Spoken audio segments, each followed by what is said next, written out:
দর্শক, আপনারা দেখতে পাচ্ছেন আমি এখন জনপ্রিয় মডেল লাইলাপুর কাছে আছি। তো তার সাথে এখন আমরা কথা বলে দেখব। আসসালামু আলাইকুম আপু। ওয়ালাইকুম সালাম। কেমন আছেন আপু? আলহামদুলিল্লাহ ভালো। আপনি কেমন আছেন? জি আলহামদুলিল্লাহ ভালো। আচ্ছা আপু, আপনার এখানে আসার কারণটা কি? এখানে আমি এসেছি আজকে সার্ভিস নেওয়ার জন্য। কি কি পার্লারে সার্ভিস নিতে আসছেন? চুল ওয়াশ করব, নেল পলিশ তুলবো, এই ধরনের এগুলোই। আচ্ছা আপু, আপনি কি এখানে নিজের ইচ্ছায় আসছেন নাকি আপু আপনাকে নিয়ে আসছে? এখানে নিজের ইচ্ছায় এসেছি এবং আপুও আমার যেহেতু পরিচিত, সো আপুও বলেছে আসো, তো দুজনের ইচ্ছাতে। আচ্ছা আপু, আপনার কমেন্ট বক্স চেক করলে এখনও দেখা যায় যে হাজার হাজার ছেলের আপনার ক্রাশ। এই বিষয়ে যদি কিছু বলতেন। এই বিষয়ে বলতে চাই, মনে হয় ছেলেরা আমার ভিডিও বেশি দেখে। না, মনে হয় আসলেই ছেলেদের বেশি কমেন্ট, আবার কেউ নেগেটিভ কমেন্টও করে।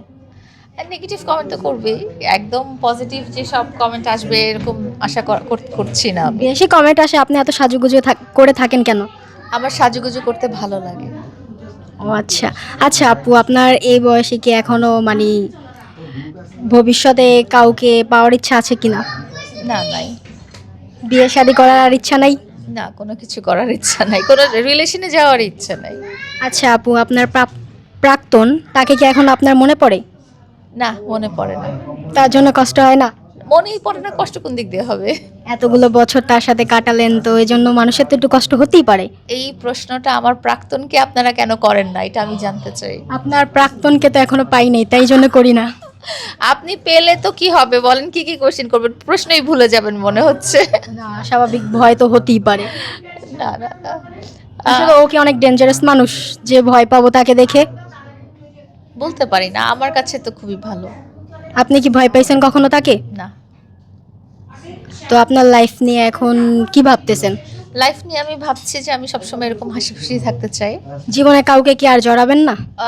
না, ওই প্রেম টেম আর করবো না কারোর সাথে, আর ওরকম সুইটেবল কাউকে পাবোও না মনে হয়, কারণ আমি একরকম, আমি যেরকম আমার যেরকম মন মানসিকতা অ্যান্ড আমি যেরকম লাইফটা পছন্দ করি, এরকম লাইফটার মতো অ্যাডজাস্ট করে নেওয়ার মতো মানুষ আমি এখন পর্যন্ত দেখিনি। আচ্ছা আপু, কমেন্ট বক্সে তো হাজার হাজার ছেলে আপনাকে বিয়ের প্রস্তাব দেয়, যদি তাদের মধ্যে একজন আপনাকে এভাবে আপনার মতোই বুঝে তাহলে কি বিয়ে করবেন?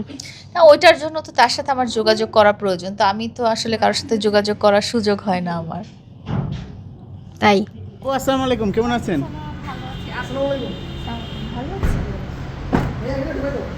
আপু আজকে কোথায় আসলেন? আজকে তো উত্তরায় চলে আসলাম পার্লারে। আপনি কি মেয়েদের পার্লারে আপনি কি করেন?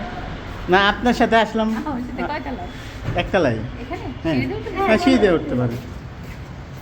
আপু মেয়েদের পার্লারে কি ছেলেদের ঢুকতে দিবে? না না, তাকে তো দেবেন না। তাহলে এখন হ্যাঁ, এখানে আমার কারণটা কি? ছেলেদের পার্লারে মেয়েদেরকে ঢুকে দিল, মেয়েদের পার্লারে সামনে আসুন, সামনে আসুন। মেয়েদের পার্লারে ঢুকতে দিবেন না। মেয়েদের পার্লারে ঢুকতে দিবে না, আপনাকে তো ঢুকতে দিবে না। এই যে মেয়ে নিয়ে আইছি আপনার জন্য আপু। এই জন্য মেয়ে নিয়ে আসছেন? হ্যাঁ। আচ্ছা, চলে যাবো আপু?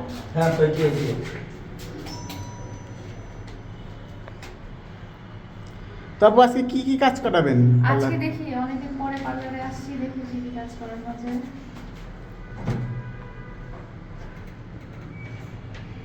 ছেলেদের ঢুকতে দিবে, একটা ছেলেকে ঢুকতে দিবে জিজ্ঞেস করছিলাম। অনেক কাস্টমার আছে।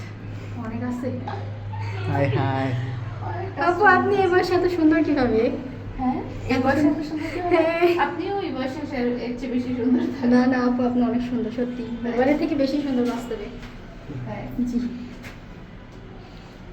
আপনি কোথায় কাজ করেন? ওনাদের সাথে? খুবই ভালো হয়েছে। এতদিন আমি খুঁজতাম যে মেয়েরা কোথায়, সব ছেলে জার্নালিস্ট কেন, মেয়ে জার্নালিস্ট নাই কেন? হুম। মেয়ে জার্নালিস্টের প্রয়োজন আপু। হ্যাঁ মেয়ে জার্নালিস্টের প্রয়োজন। হ্যাঁ, হ্যাঁ, মেয়ে জার্নালিস্ট প্রয়োজন।